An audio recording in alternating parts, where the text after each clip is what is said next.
শুধু আমার নিজের জন্য বলছি সেটা না, আমি অনেক মোটা মানুষকে দেখেছি তারা মোটা যে জন্য কান্না করতে, আমি অনেক বেটে মানুষকে দেখেছি তারা বেটে যে জন্য কান্না করতে, আমি অনেক কালো মানুষকে দেখেছি যারা কালো যে জন্য কান্না করতে। যেটা তাদের কন্ট্রোলে নেই, যেটা তাদের কন্ট্রোলে ছিল না, বিভিন্ন কারণে কেউ মোটা হয়, কেউ শুকনা হয়, কেউ কালো হয়, কেউ বেটে হয়। এমনিতেই আমার বডি একটু শুকনা ছিল, আমি এমনিতে একটু শুকনা ক্যাটেগরির মধ্যে পড়তাম। আর পারিবারিক বিভিন্ন কারণে, অনেক ডিপ্রেশনে থাকার কারণে আমি অনেক শুকায় যাই।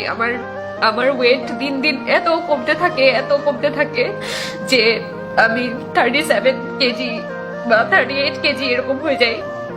শেষমেশ শুকাতে এমন একটা পর্যায়ে চলে এসেছি যে জীবনের 3-4টা মাস আমি হুইল চেয়ারে বসেও কাটিয়েছি, বিকজ আমার পা গুলা এত শুকনা হয়ে গিয়েছিল যে আমি আর হাঁটতে পারতাম না। আমি শুনিনি এরকম কথা খুব কম, আমি কঙ্কাল, আমি বাতাসের সাথে উড়ে যাব, আমি কাঠি, আমার কোনো শেপ নাই, আগে পিছে কিছু নাই, আমি শুকনা, আমি কাঠি। 0 ফিগার করতে গিয়ে তো মাইনাস ফিগার হয়ে গেছে। এগুলো সবাই খুব ফান করে হাসতে হাসতে বলে, কিন্তু যে শুনে তার কেমন লাগে।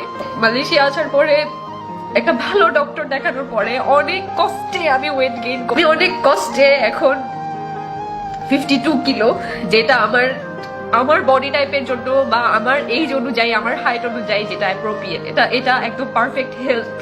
আজকে এত কষ্টের পরে আমি যখন সামান্য ওয়েট গেইন করেছি তখন আমাকে শুনতে হচ্ছে বারবি গার্ল এরকম মোটা হয়ে যেতাম না, চর্বি ডল, মোটা doll.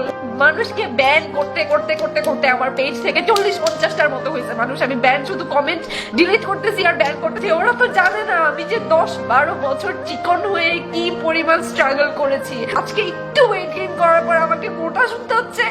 What do you guys want? তুই কি চাও? তোমরা কি চাও? মানুষ কি হোক, মানুষ মোটা হলেও সমস্যা, চিকন হলেও সমস্যা, তোমাদের সমস্যাটা কি?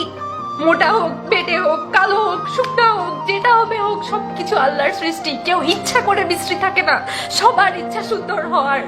আমি জাস্ট এটাই ইমাজিন করছি যে আমি যদি চর্বি ডল শুনি, তাহলে যারা আমার চেয়ে বেশি হেলদি ওদেরকে প্রতিদিন কি শুনতে হয়। তোমাদের মতো মানুষদের কারণে মানুষ বাইরে থেকে কমেন্ট শুনে এসে ঘরের ভিতরে ঢুকে মানুষ কান্না করে। আমাকে যারা আমার শুকনা নিয়ে কমেন্ট করছো, ফান করছো, সবাই আজকে মনে করে দেখো সেই দিনটা, যেদিন আমাকে নিয়ে কমেন্ট করছিলাম, সেই দিনই আমি কান্না করছি। তোমার সামনে করে নেই, আমি রুমে ঢুকে কান্না করছি। আর আজকে আমি মোটা হয়েছি, তোমরা আজকে বলতে আসছো আমি মোটা পারবি। আরেক ফালতু লোক আমাকে বলতে আসছে যে গোসল করে বের হইলে কাজের মেয়ে রহিমা হয়ে বেরোবে।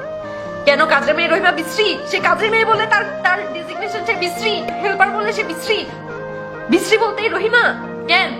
রহিমাতে তুমি অনেক সুন্দর। কাপুরুষ বুঝাইতে হিজড়া, কাজের মেয়ে বুঝাইতে বিশ্রী, বা আনফ্যাশন বুঝাইতে গার্মেন্টস এর মেয়ে, গাইয়া মেয়ে। কেন তোমরা এমন কেন? দুনিয়াটা এত ফালতু কেন? মানুষের বডি নিয়ে, মানুষের ডেজিগনেশন নিয়ে, মানুষের পেশা নিয়ে কমেন্ট করা, হাসাহাসি করা বন্ধ করো। যদি আসলেই মানুষ হয়ে থাকো, কোনো লাভ নাই ডিগ্রি দিয়ে, সার্টিফিকেট দিয়ে, ভালো ভালো কলেজ দিয়ে, দিয়ে বুয়েট ট্রেন দিয়ে কোনো লাভ নাই। 20-25টা খুনি বাইরেছে না বুয়েটে পড়ছে। হ্যাঁ, তোমরা এরকম, তোমরা দেখতে মানুষের মতো, কিন্তু আসলে তোমরা মানুষ না। তোমাদের চেয়ে রাস্তার কুকুর, বিড়াল, গরু এরা আরো শিক্ষিত। কারো কান্নার কারণ হবে না, কারো চোখের পানির কারণ হবে না। কাউকে নিজের দেহকে ঘৃণা করা শিখায় না। তোমার কারণে কেউ যেন আয়নার সামনে দাঁড়ায় না বলে আমি বিশ্রী, আমি মোটা, আমি চিকন, আমি বেটে, আমি সুন্দর না, আমি কালো। তোমার জন্য কেউ যেন এটা না বলে, প্লিজ।